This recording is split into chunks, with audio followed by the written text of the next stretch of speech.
तेरा वादा तेरे झूठे वादे पे मर गया। अरे नरेंद्र मोदी जी शर्म करिए, शर्म करिए। इतनी cobra Mithun Chakraborty ji thank you, समझ रहे हैं ना। तो आज बीजेपी को थैंक यू कह रहे हैं और वो इसलिए कह रहे हैं क्योंकि इनके जो केसेस चल रहे हैं वो पूरा देश देख रहा है ना।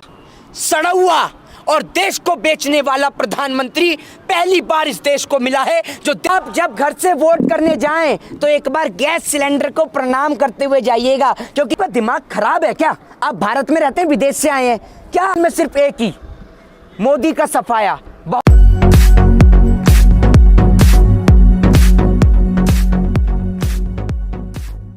पहली बात तो आज महिला दिवस है और महिला दिवस पर देश की तमाम महिलाओं को, हमारी तमाम जितनी भी माताएं बहनें हैं, मैं उनको तहे दिल से वुमेंस डे की, महिला दिवस की बहुत बहुत शुभकामनाएं देता हूं, हार्दिक बधाई देता हूं। और दूसरी बात, आज महिला दिवस का जो दिन है, आपने देखा होगा कि देश के तमाम बॉर्डर्स पर देश की महिलाओं ने आज किसान आंदोलन में भी मोर्चा संभाला है। सबसे बड़ी बात, आज देश के अंदर, हम उस देश के अंदर देश के प्रधानमंत्री जी महिलाओं की बात तो कर रहे हैं, वुमेंस डे की बधाई तो दे रहे हैं। तो क्या वुमेंस डे की बधाई देने से हम देश के अंदर महिलाओं को सुरक्षा प्रदान करवा पा रहे हैं? आपको लगता है कि हमारे देश के अंदर महिलाएं सुरक्षित हैं?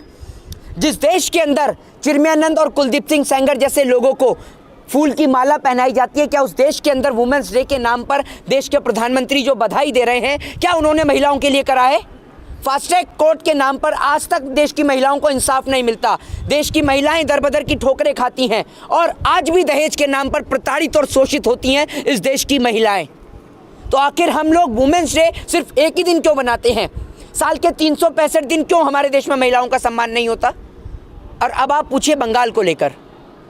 जी, बंगाल में आप आए हुए हैं, जैसा कि मैंने आपसे सवाल किया था। हाँ जी। बीजेपी की एक रैली थी जिसमें भीड़ नहीं थी, उन्होंने वामपंथी रैलियों की भीड़ दिखाकर अपने यहाँ पे पोस्ट की है और सारे युवाओं ने, जितने वहाँ के नेता हैं, वहाँ सबने ट्वीट किया है वहाँ पे कि 10 लाख की भीड़ आ गई है मोदी। कहा जा रहा है बीजेपी की जो रैली हुई है उसमें तकरीबन 10 लाख से ज्यादा लोग आए। बंगाल में हैं, आप कैसे देख रहे हैं बीजेपी की रैलियों को? आप सीधे तौर पर देखिए नरेंद्र मोदी जी को देश की जनता किस लिए पसंद करेगी? नरेंद्र मोदी को क्या इसलिए पसंद करेगी दूसरी बार फिर पागल बनने के लिए मोदी जी को पसंद करेगी? ये बताइए ना। या फिर बढ़ते पेट्रोल और डीजल के दाम को लेकर, या देश के अंदर असुरक्षित महिलाओं को लेकर, या देश के अंदर युवाओं के ऊपर हो रहे अत्याचार को लेकर, देश के अंदर युवाओं के छिनते रोजगार को लेकर, या बढ़ती महंगाई को लेकर, आखिर किस कारण से देश के अंदर देश की जनता प्रधानमंत्री नरेंद्र मोदी जी को, वो 5 राज्य की जनता जनहित करेगी, उन्हें चुनेगी? आप बताइए ना कि एक कारण, कि इसके कारण नरेंद्र मोदी जी को चुना जाएगा। एक कारण बताइए, मैं पूछना चाहता हूं आप सभी लोगों से। विकास के कारण चुना जाएगा, वो तो बोल रहे हैं ना रैलियों के, वो जीत रहे हैं। कौन सा विकास? कौन सा विकास? यूपी के अंदर पैदा लेने वाले विकास के नाम की बात कर रहे हैं क्या? विकास नाम के लड़के की कौन सा विकास? उस विकास की बात करते हैं जिस विकास के चलते आज देश के अंदर आप लोगों को जगह जगह तक आज पानी मुहैया नहीं करा पाए, आज भी लोग प्यासे मरते हैं। आप उस ऐसे विकास की बात करते हैं? कौन से विकास मॉडल की बात करते हैं? उस गुजरात के विकास मॉडल की बात करते हैं जिसमें दहेज के कारण एक बेटी आत्महत्या कर लेती है? कौन सा विकास और किस जगह का विकास? इस बात का विकास कि देश के अंदर 2 करोड़ युवाओं को रोजगार दिए जाने के बजाय देश के अंदर उससे ज्यादा दुगनी तादाद में देश के युवाओं से रोजगार छिन गया? या इस बात का विकास कि एक संपत्ति ना बनने के बजाय देश की सरकारी संपत्तियों को नीलाम किया गया? इस बात का विकास? किस बात का विकास बताइए ना आप मुझे। उन्होंने लगातार 10 लाख रोजगार देने का वायदा किया है वहाँ पे। वादा तो उन्होंने 2 करोड़ रोजगार का भी किया था। वादा तो देश में 100 स्मार्ट सिटियों का भी हुआ था। वादा तो देश के अंदर युवाओं को 2 करोड़ रोजगार के साथ साथ प्रत्येक परिवार को इन्होंने कहा था कि किसानों की दुगनी आय करेंगे। आज तो किसान भी सड़क पर है, बहन बेटियों की, महिलाओं की इज्जत आबरू सुरक्षित नहीं है। तो किस वादे पे? वादा तेरे झूठे वादे पे मर गया। अरे नरेंद्र मोदी जी शर्म करिए, शर्म करिए। इतनी दाढ़ी आपने बढ़ा ली है, झूठ बोले जा रहे हैं, झूठ पे झूठ। कहां से लाएंगे 10 लाख रोजगार? और ये 10 लाख रोजगार अगर बंगाल में देने जा रहे हैं तो उत्तर प्रदेश में आपकी सरकार है, वहां क्यों नहीं मुहैया हुआ अब तक ये 10 लाख रोजगार? मिथुन चक्रवर्ती जी तृणमूल कांग्रेस छोड़कर बीजेपी में शामिल हो गए हैं। उन्होंने बोला मैं पानी वाला सांप नहीं हूँ, कोबरा हूँ, 10 लूंगा। तो कोबरा के सबसे पहले नरेंद्र मोदी जी को ही ढसेगा है?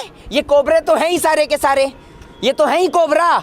मिथुन चक्रवर्ती जी थैंक यू, समझ रहे हैं ना। तो आज बीजेपी को थैंक यू कह रहे हैं, और वो इसलिए कह रहे हैं क्योंकि इनके जो केसेस चल रहे हैं वो पूरा देश देख रहा है ना।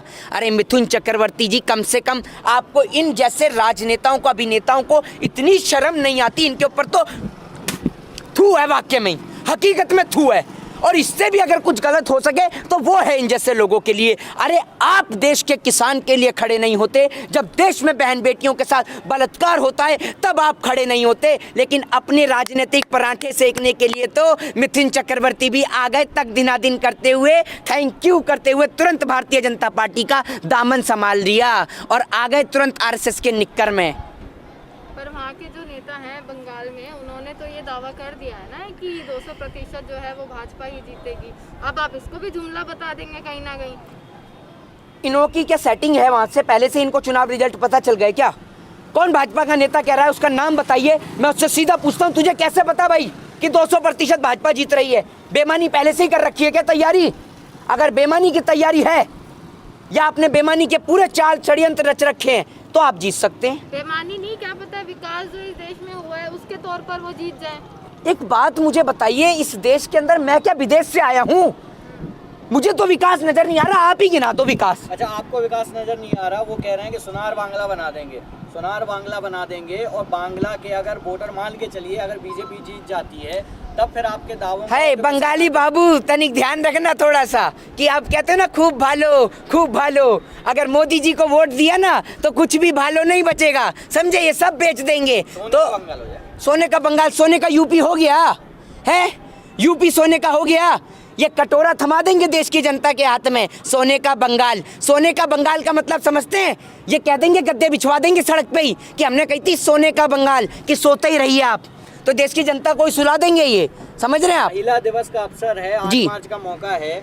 उन्होंने, बीजेपी ने अभी दावा किया है कि जो साइलेंट वोटर है, जिसको महिला बोलते हैं, साइलेंट वोटर है, वो बीजेपी को जिताने का काम करेगी।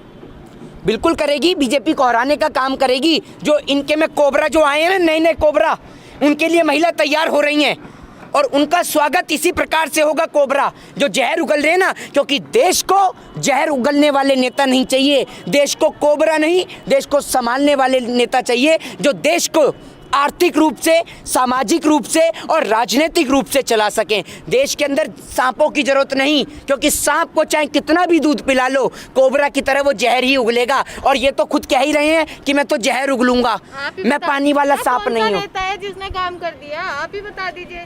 70 साल का इतिहास आपने नहीं देखा क्या? एक बात आप मुझे सुनिए, 70 साल से पहले नरेंद्र मोदी जी देश में नहीं आए सत्ता में, तो एक बात मुझे बताइए, ये जो एम्स बने, इससे पहले माननीय वाजपेयी जी का भी शासन था, डॉक्टर मनमोहन सिंह का भी शासन था, उत्तर प्रदेश में अखिलेश यादव का भी शासन था, मायावती का भी शासन था, और तमाम राजनीतिक दलों का शासन रहा है देश के अंदर। लेकिन नरेंद्र मोदी जी की सरकार से, भारतीय जनता पार्टी की सरकार से घटिया, सड़ा और देश को बेचने वाला प्रधानमंत्री पहली बार इस देश को मिला है, जो देश के इतिहास में पहली बार लिखा जाएगा कि बच्चों, देश बनाने के लिए जाना जाता है तो इस देश के जवान को, किसान को, और देश बिगाड़ने के लिए जाना जाएगा नरेंद्र मोदी एंड कंपनी को। सारा युवा कांग्रेस की प्रशंसा कर रहे हैं कहीं ना कहीं। कांग्रेस में अखिलेश यादव भी आते हैं, मायावती कांग्रेस में है। नहीं, एक मिनट, अरे तो मैंने तो, आप एक बात आप सुनिए, जब आप एक ही का नाम सुनेंगे तो मैं क्या कर सकता हूँ? समझ रहे हैं आप? मैंने तो नाम अखिलेश यादव का भी लिया है, मैंने तो मायावती का भी लिया है, मैंने तो अटल बिहारी वाजपेयी का भी लिया है। अटल बिहारी वाजपेयी कांग्रेस से हैं। आपने भी भाजपा का इतिहास पढ़ा है क्या? कांग्रेस बीजेपी के अलावा आप एक बार जी, जब महिलाएं, आज महिला दिवस है, उस पर एक फोकस कर लेते हैं जी। महिलाएं जब घर से निकलेंगी तो उनके सामने 2 मुद्दे रहेंगे। एक तो है जय श्री राम का नारा, दूसरा है उनकी जो चूल्हा रसोई गैस है 3 महीने में 225 रुपए बढ़ चुकी है। बहुत बढ़िया। देख रही हैं आप देख नहीं रही, देख रही नहीं है, देख रही हैं वाली वो है मिथुन चक्रवर्ती जी। अरे वो देख रही हैं भी हैं इनकी पार्टी में, थैंक यू, समझ रहे हैं ना? वो मिथुन चक्रवर्ती इनकी पार्टी में। मैं बता देता हूँ, ये प्रधानमंत्री नरेंद्र मोदी जी का भाषण सुनिए अब आप।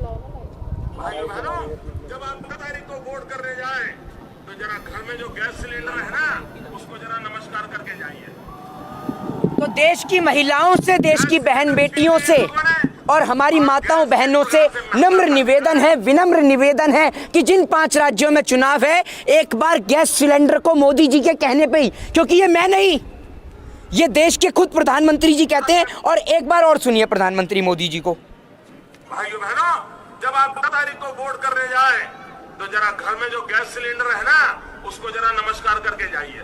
आप जब घर से वोट करने जाएं तो एक बार गैस सिलेंडर को प्रणाम करते हुए जाइएगा, क्योंकि जिस तरीके से गैस और सिलेंडर के दाम बढ़े हैं ना, इनका बस नहीं चल रहा। आने वाले टाइम में गैस और सिलेंडर भी, गैस नहीं सिलेंडर जो है वो भी म्यूजियम में नजर आएंगे देखने के तौर पर, क्योंकि ये वापस देश को पीछे लेके आ रहे हैं। पेट्रोल डीजल इतना बढ़ा दिया कि लोग वापस बैलगाड़ी पे आ गए। गैस सिलेंडर के दाव इतने बढ़ा दिए कि लोग वापस पेड़ों को काट के लकड़ी से आंख जलाने लग गए। तो ये है नरेंद्र मोदी जी का new Bharat, new India, digital India. उसका भी कारण है ना? हाँ बिल्कुल कारण है, बिल्कुल कारण है। कारण ये है कि देश के अंदर हर एक आदमी को अंबानी और अडानी समर्थन नहीं कर रहा ना। वो देश की सरकार की तरह उनका भी कोई पीएम केयर फंड नहीं है ना देश की गरीब जनता का, तो वो बेचारे कहाँ से सिलेंडर और गैस खरीद पाएंगे, कहां से महंगा पेट्रोल। और वो लोग महामूर्ख अंधभक्त लोग जो कह रहे हैं कि जिनको दहेज में मिली है उनको दिक्कत है गाड़ी, तो जोमेटो और स्विगी वाले को आप या आपके पिताजी दहेज में देके गए हैं बाइक और गाड़ी। वो जो एक दिन में 10 गाड़ी, इसे 10 डिलीवरी करता था, आज 5 कर रहा है। उसके घर परिवार का खर्चा आप चलाएंगे या प्रधानमंत्री मोदी चलाएंगे वहां जाके? आप ट्विटर और फेसबुक, इंस्टाग्राम सारे सोशल मीडिया हैंडल से जुड़े हुए हैं। अरे हम नहीं जुड़े हुए, हमारे तो बंदी कर देते हैं आए दिन सरकार उठाकर। हाँ आज का जो युवा है वो आप देख रहे होंगे, जय श्री राम, राम का मुद्दा बन गया है। राम हाँ। नाम दुर्गा का चुनाव हो रहा है बंगाल में। किस प्रकार देख रहे हैं आप इसको? आपका दिमाग खराब है क्या? आप भारत में रहते हैं, विदेश से आए हैं क्या? आप पत्रकार हैं, आप देश के चौथे स्तंभ है। शर्म आनी चाहिए आपको कि आप राम और दुर्गा, अरे इस देश में हिंदुओं की 133 करोड़ देश के लोगों की, चाहे वो हिंदू हो, मुस्लिम हो, सिख हो, चाहे ईसाई हो, हर एक व्यक्ति हर एक धर्म में विश्वास रखता है। अगर कोई व्यक्ति राम का सम्मान करना जानता है तो वो माँ काली का और माँ दुर्गा का भी सम्मान करना जानता है। और बंगाल की भूमि, वो बंगाल की पावन भूमि, रविंद्रनाथ टैगोर की भूमि। सुनिए, 133 करोड़ देवी देवता हैं, तो 133 करोड़ देवी देवता नहीं, 133 करोड़ की जनता, समझे आपने? 133 करोड़ हाँ। की जनता है और 33 करोड़ देवी देवता जी। हैं। जय श्री राम नहीं बोल रहे हैं वहाँ पे लोग, आतंकवादी बता रहे हैं। कौन कह रहा है जय श्री राम? जय श्री राम, जय श्री राम, जय श्री राम कितनी बार बोलूं? मना है क्या जय श्री राम का नारा बोलने के लिए? मना नहीं है, वो तो कह रहे हैं बोलिए, बोल नहीं रहे। अरे मंदिर, मस्जिद, गिरजा घर ने बांट दिया इंसान को। धरती बांटी, सागर बांटा, मत बांटो इंसान को। अरे और मंदिर और मस्जिद के नाम पर आखिर कब तक इस देश को चलाओगे और कब तक और कितने समय तक इस देश की राजनीतिक कुर्सियां हड़पते रहोगे? अरे मंदिर के अंदर माता को भी मंदिर में रहने दो और राम को भी मंदिर में रहने दो। आइए नरेंद्र मोदी जी, आप भी सामने आइए। अन्य पार्टी के राजनीतिक दल, टीएमसी हो, कांग्रेस हो, तृणमूल कांग्रेस हो और कोई भी अन्य पार्टियां हो, सब आमने सामने आइए। शिक्षा के नाम पर, स्वास्थ्य के नाम पर, बेरोजगारी के नाम पर और देश के अंदर बहन बेटियों के साथ लुटती इज्जत आबरू को कैसे बचाया जाए, उसके नाम पर वोट मांगिए अगर दम है तो। छोड़िए हिंदू और मुस्लिम। बंगाल आ गए, बंगाल में बीजेपी को हराने का एजेंडा चला रहा है, किसी और को जिताने का एजेंडा चला रहा है। बंगाल में सिर्फ एक ही, मोदी का सफाया। बहुत हुई महंगाई की मार, अब की बार मिलके भगाएंगे मोदी सरकार। मोदी सरकार भगाएंगे। मोदी सरकार बंगाल में है ही नहीं, जिताएंगे किसको आप? चाहे जीते कोई भी, लेकिन नरेंद्र मोदी एंड पार्टी नहीं आनी चाहिए, क्योंकि रंगा बिल्ला प्रॉपर्टी डीलर हमें बंगाल में और 5 राज्यों के चुनाव में नहीं चाहिए और पूरे देश में यह रंगा बिल्ला प्रॉपर्टी डीलर नहीं चाहिए। हम रंगा बिल्ला प्रॉपर्टी डीलर वालों की दुकान पूर्ण तरीके से इनका बायकाट करते हैं। रंगा बिल्ला प्रॉपर्टी डीलर एंड कंपनी को पूर्ण रूप से समस्त भारत से सफाई का ऐलान करते हैं। जय हिंद, जय भारत, वंदे मातरम।